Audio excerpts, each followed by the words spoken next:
আমি একটা এরকম পার্সেল ওপেন করেছিলাম আমার গোডাউনে, যেখানটায় আমি ছিলাম সকালবেলা। আরও একটা পার্সেল এসেছে সেই একই রকম, এটা এসেছে আমার বাড়িতে। আমি দুটো অ্যাড্রেসে অর্ডার করেছিলাম। দুটো শাড়ি অসম্ভব সুন্দর এসেছে। আগেরটা তো আমি খুলে দেখাইনি, বিকজ ওটা আমার ছিল না। এটা আমি খুলে দেখাচ্ছি।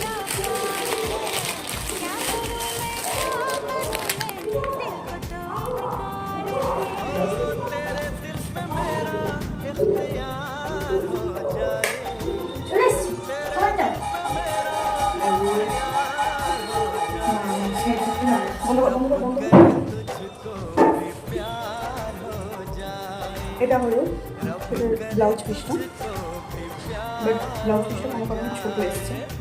আর